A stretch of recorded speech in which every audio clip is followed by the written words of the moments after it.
Welcome back, ladies and gentlemen. It's Billy and Eddie, and we're bringing you another episode of The Couch Trip, Therapy for Everyday Life, with your host, Bill Courtright, and the fairly infamous Eddie Reece, psychotherapist extraordinaire. Shortly after our last episode, Eddie and I had a conversation. He actually called me right after the episode and started talking about future topics. And he had asked, he said, "Hey, Billy, did we ever talk about the realm of the hungry ghosts?" And I said, "I think I would remember that if we did."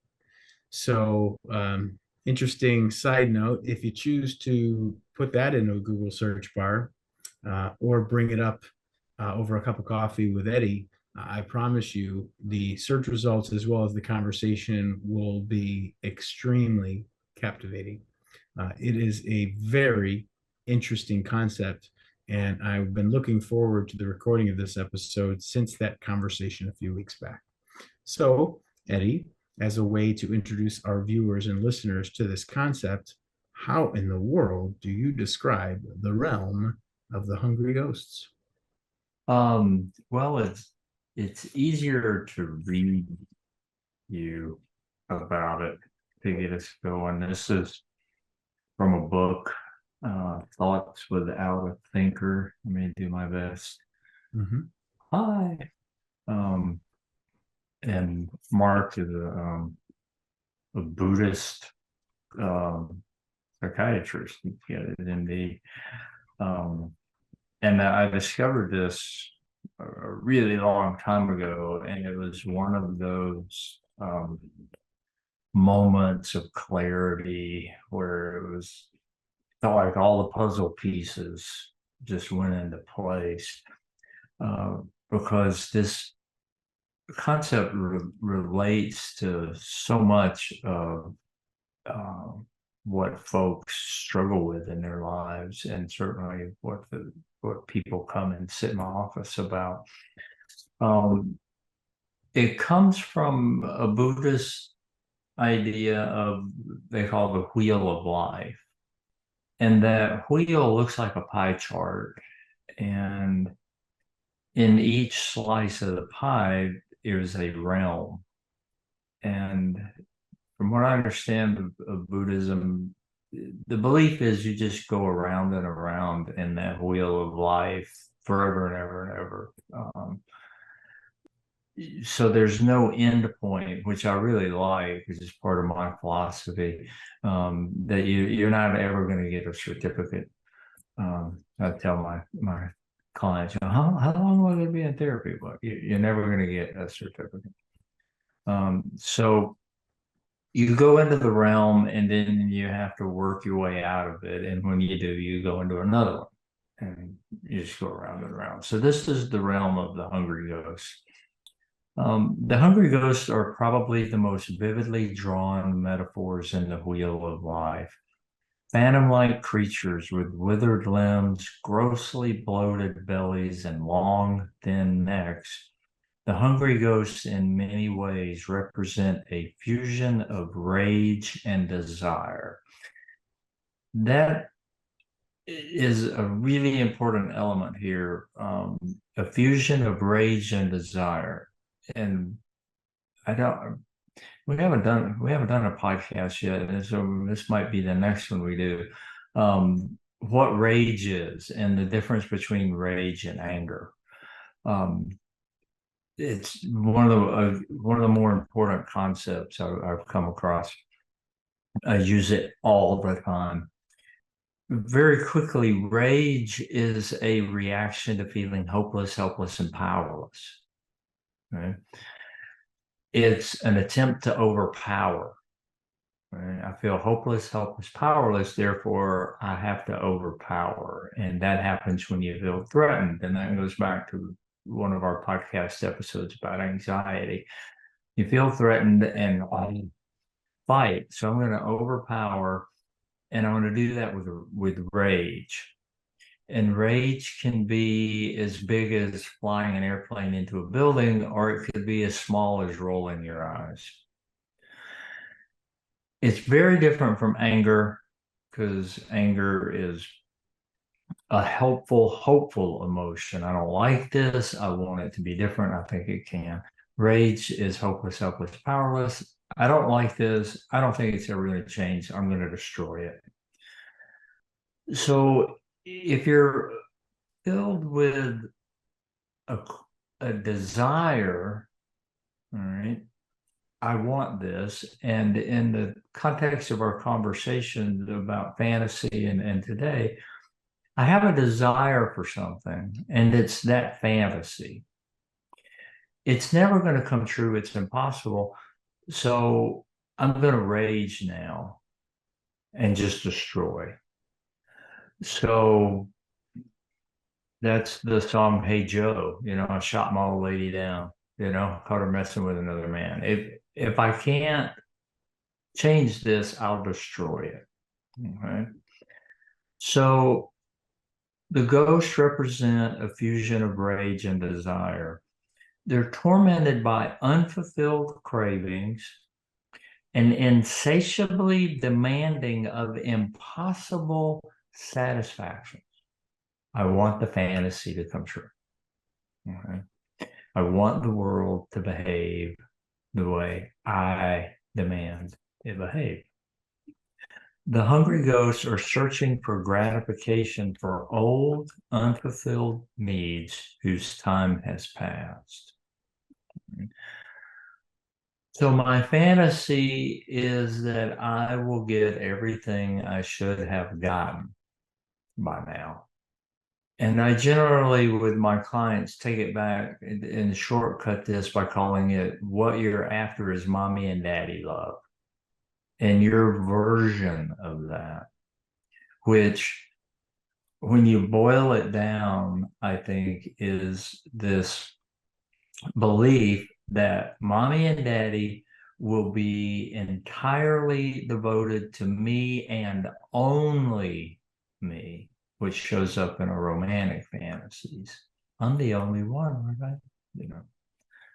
So mommy and daddy will just be with me 24/7, and they will meet all of my needs, whatever I want, and really not meet my needs, but meet my needs and my desires and my demands without question.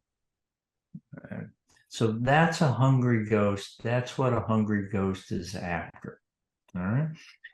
They are beings who have uncovered a terrible emptiness in themselves, who cannot see the impossibility of correcting something that has already happened. I'm not going to be that child again and have mommy and daddy entirely devoted to me. Not going to happen. Their ghost-like state represents an attachment to the past, and in Buddhism, attachment causes suffering. In addition, these beings, while impossibly hungry and thirsty, cannot drink or eat without causing themselves terrible pain and indigestion. Their very attempts to satisfy themselves causes more pain. Their long, thin throats are so narrow and raw that swallowing produces unbearable burning and irritation. Their bloated bellies are in turn unable to digest nourishment. So a client comes in and they say, I've done everything right and I'm miserable. Right? Well, what they're really saying in this context is I have shoved everything down my throat that I knew would satisfy me, and it didn't. So that one sentence they tell me describes I'm a hungry ghost.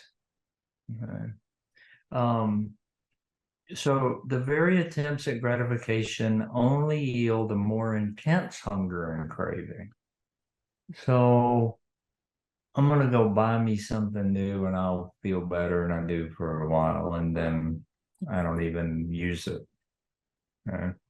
I remember a comedian saying, my wife said, let's go. I want to go shopping for clothes. I want you to go with me. And he says, if you want to try on clothes you don't wear, go in your closet. All right. So we're always going into what I call when then thinking. When I get this, when I grow up, then I can do what I want to do. Okay. When I am successful, when I'm happy, when I get everything I want, when I get married, when I have kids, when I have the right job, the right amount of money, drive the right car, use the right toothpaste, drink the right beer, everything will work out, i.e., I will then have mommy, daddy love, complete devotion, all my demands will be met. I will live happily ever after. Okay? They are beings who cannot take in a present day, albeit transitory satisfaction. So this demand, which is a tantrum, right, causes us to not be able to take in the caring, kindness, love that actually comes to us. Okay? So, wow, you did a great job. Well, it was all right. There were some problems with it. Wow, you look really good today. Yeah, well, I don't know. I've got, I got this thing on my forehead from the dermatologist appointment. Make sure you wear your zinc oxide. Okay. Um, so we can't even take in kindness, love, caring, somebody being nice. The reason we can't is because I don't want that. I want this. Child loses their favorite toy and throwing a tantrum, and mom, dad says, here, you can play with this. No. So that's what we're doing as grown-ups and being hungry ghosts. They remain obsessed with the fantasy of achieving complete release from the pain of their past and are stubbornly unaware that their desire is fantasy. Right? When then it will all go away. I will live happily ever after. I won't have any problems, being a fairly old person now, it's like where's this golden years thing? When's that gonna happen? You know? And again, I think we might have mentioned this, that our entire culture is built on the fact that we're all hungry ghosts.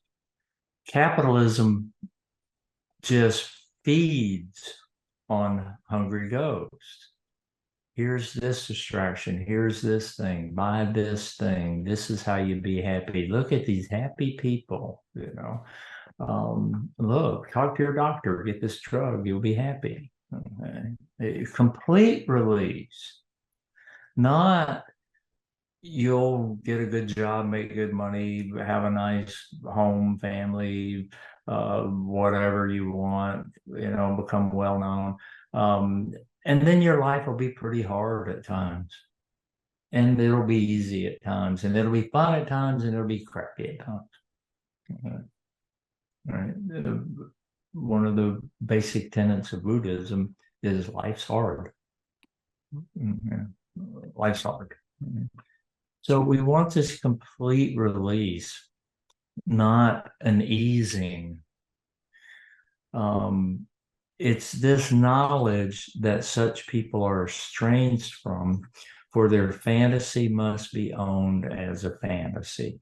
The hungry ghost must come in contact with the ghost-like nature of their own longing.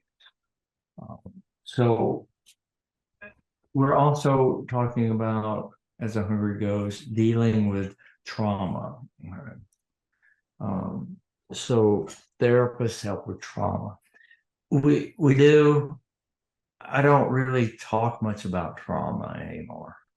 I just talk about being trained in a way that isn't going to work. your parents' culture train you to buy this fantasy, and then it doesn't work. That's traumatic, because trauma causes us to be maladaptive, causes us to believe that this magic will work. And then we have no choice but to be outraged. So that's my little sermon on Hungry Ghost. It is completely fascinating. The idea, the concept that what we suffer from, we feel can be remedied. For example, when you mentioned mommy and daddy love, some of us don't have mommy and daddy around. We can't go to them. They can't soothe us. They can't fix us. Whatever No, void is left by whatever experience we've endured cannot be no, remedied. no, it's impossible. You're asking for something impossible. Right. So there's always going to be the disappointment. There's always going to be not getting what you not want, but demand. Okay. Yeah. If you can actually want something rather than demanding it, you can deal with not getting it. But if you demand it, you're going to rage. That's your only option. And there again, as we've mentioned before, that you can now start to apply this to everything, the political and cultural divides. You're not giving me what I want, so you ain't gonna get what you want. And if you keep telling me that I'm not going to get what I want, then I'm eventually just going to destroy you. Mhm. Yeah. Well, what I'm hearing you say is it starts with this expectation, which in my mind is, and I've heard it said, is our seeds of future disappointment. When we attach Mm-hmm. ourselves to an outcome, when we need something to work out a certain way, that outcome is what we attach ourselves to, even though it's completely out of our control. And to the Mm-hmm. degree we can't control it, we now get anxious because it's so out of our control, and we're crossing our fingers in hopes that it turns out the way we've envisioned it to, which it never does. Right. So not only are we anxious up until the event, the outcome disappoints us, which puts us into a state of anger or rage or not enoughism or lack, right? And so Mm-hmm. now we've lived for a period of time outside of a peaceful existence. We're now disappointed with the outcome because only one outcome in our mind was preferable, which again is amazing, right? And when you could apply this to relationships, now you're dealing with variables that are so Oh, beyond us. everything. It explains everything, and you got it down, with the exception of tweaking things like want. It's not a want. It's a demand. Okay. Um, I want to be a better golfer, and there's frustrations and aggravations with attempting to be better. And so I hit a shot that I deem not very good. Um, there are countless reactions I could have. Okay? And I listen to guys on the golf course with probably the most common reaction, which is rage. And they beat themselves up. I'm so stupid. You know, I suck. Well, they're raging because they aren't wanting to be a better golfer. And if I yell at myself like that, it's not because I want to be a better golfer. I demand that I be a better golfer. Right? If I want to be a better golfer, I can take in that it's hard. And I can get better at it, as say judged by the scores I have, or I can get better at it judged by the fact that my good shots are way better than they've ever been. Okay. And then I can accept the vicissitudes of life. And I remember when I Word heard of the that, day. like vicissitudes, man, oh, great word.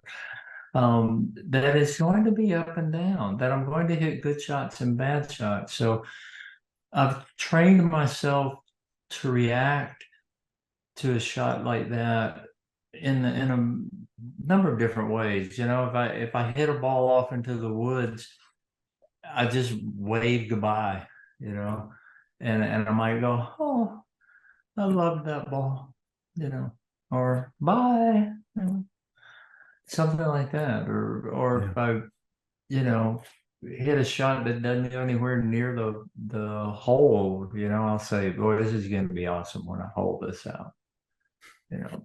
So if you get away from the fantasy by first of all going, this is a fantasy. I'm really not right here, you know. Okay, so I'm raging, so I'm gonna stop raging. I'm gonna get out of the fantasy. Okay, how do you really do that? Well, the Buddhists have the answer. Um, you get out of the realm of the hungry ghost through the bodhisattva of compassion, right? Which is what I teach every day and with my clients and in the conversations, daily, constant conversations with myself. Kindness, be kind. So wave at the golf ball and, you know, write the score down. You know, that's the way it goes. And then hit a great shot, you know, and enjoy what I'm doing. You know, I'm outside, I'm doing what I love, you know, hopefully with somebody I'm enjoying. And um, what have I got to complain about? Um, so it's through kindness. And And then that gratitude. leads in gratitude. I call it's generally, I say, kindness and compassion. Um, and I think those are better descriptors than the word love, caring, kindness, and compassion. Um, that works better for me than love, because love is so screwed up. That's a whole nother podcast we can do, what love really is and what it's not. And, um, I think the Buddhist had a Buddhist monk had an answer for that. He said, you find out what love is after you've learned what love is not. Mm. Um, so how can I be kind? And this is one of the conversations I was having this morning with a client. Being kind to a box of puppies is easy. Okay? So you're not going to learn kindness from a box of puppies. The way to learn kindness is to engage kindly with the most horrible, awful, disgusting, vile, evil things you have in your life. Right? So if warring factions sat down with kindness, compassion, caring, really listened to the point of understanding, they would see that the other is only trying to protect themselves, come from a place of helpless, hopeless, powerless. I don't think anything is going to change, so I'm going to destroy you. Oh, well, of course. I mean, if you don't ever see anything changing, why wouldn't you? Why would you want to live under my rule? I don't want to live under yours. Wow, we're just alike and we're doing the same thing. So it's learning, first of all, what it is you are doing. I'm raging, I'm demanding, I'm believing in fantasy. And then, okay, let me listen to the Bodhisattva of compassion and treat this situation, this person, myself with kindness, caring, compassion. Get an understanding of them and actually do my best to work with them to help them get their needs met. Right? I had this incredible need for the dishwasher to be loaded just this way. I just do. Okay, well, show me again how you want to load it, and I'll load it that way, and I'll eat on dishes that I know aren't clean because they're facing this way instead of this way, and be sure to put on my obituary why I died. This has been my favorite Yeah. of the conversations that we've had. I can't wait to read the comments and see. I remember the first time you explained this concept to me, where my mind went, where my heart went, and how clear things became quickly after understanding. And on behalf of the listeners and the viewers, I just want to express sincere gratitude because you do an excellent job of taking something really abstract and complicated and bringing it in terms that we can all understand and relate to. Mm-hmm. And I feel lighter. There's maybe the greater the resistance, the greater the breakthrough. But it's at this point, there's a sense of acceptance. There's a sense of peace.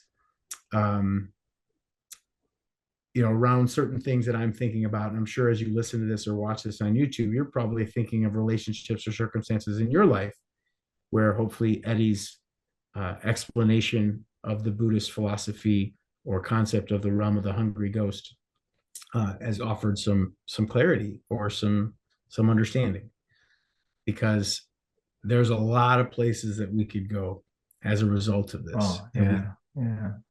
We've talked about a couple today. We've talked about mommy and daddy love, and I'm reluctant to go into where I want to go because I think it would be an outstanding episode in and of itself. And it's the way that the realm of the hungry ghost is used almost universally in combination with your explanation of helpless, hopeless, and powerless to describe addiction and where that comes from. Yeah, you can use this, I believe, to describe any societal, Suffering. personal ill, suffering of any kind. Yeah, that's what I love about the concepts that I do my best to live and do a good job of working from, is that it really does apply to anything, which is great because it makes healing, change very simple. And I appreciate your kind words. You were saying the same thing I heard in my last session this morning. The guy was like, God, this is so much simpler than I thought, and I go, well, yeah, it is. I said, and when somebody tells me that, it reminds me of an interview that Terry Gross on Fresh Air did with John Fogerty. He came out with an album of songs that were pretty simple and direct. And Terry's comment was, everything you've written up to now is metaphor. And if you go back and listen to all the Creedence songs, they're all metaphoric and there are no love songs.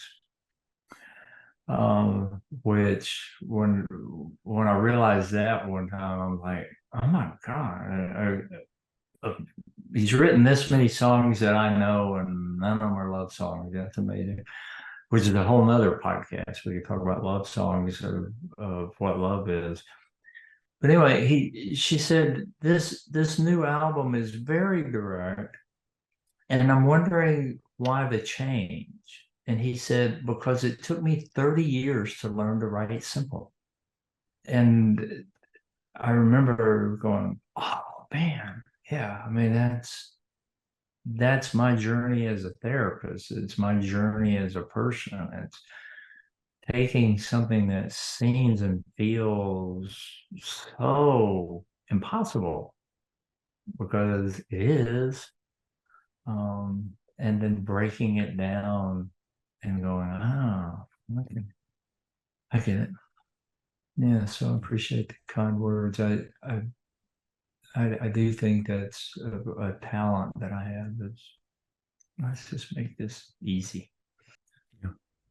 Mm. Yeah, no, you do. And from the professional's perspective, there's a saying that complexity fails, simplicity scales. So the idea that Yeah. simple survives Yeah. and Yeah. confusion, not so much. Complexity, not so much. So Yeah. your ability to put things in terms that anyone can understand is the reason that we call this therapy for everyday life. Mm-hmm. Yeah, and as you said, it sparked the thing of because you're absolutely right. Simplicity scales, which is why we fall for conspiracy theories. It's why we follow demagogues because that's what they do. They make it simple. And it's a simple problem with a simple solution.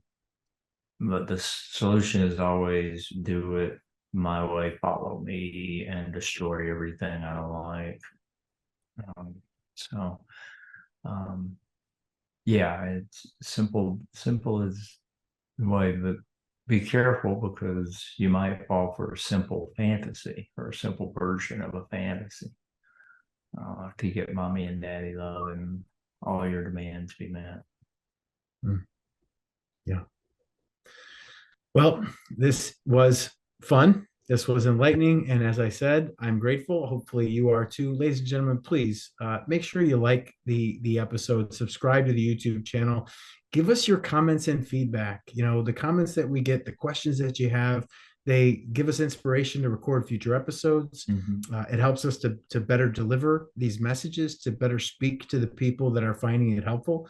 It really is a conversation. It's not just two talking heads sharing space and talking about what we find interesting, but we're really doing this in hopes that we're creating a positive impact and a lasting legacy of all the benefits that therapy and psychotherapy and conversations with a reputable therapist can bring. So again, sincere thanks for sharing your time with us, Eddie. Sincere You're thanks to welcome. the audience for being here. This was another episode of the Couch Trip, and I'm writing down notes for future episodes as soon as we go off air. But again, thank you for listening to Eddie Reece and Bill Courtright, the Couch Trip Therapy for Everyday Life. We'll be coming back soon. Thanks, Billy. See you next time.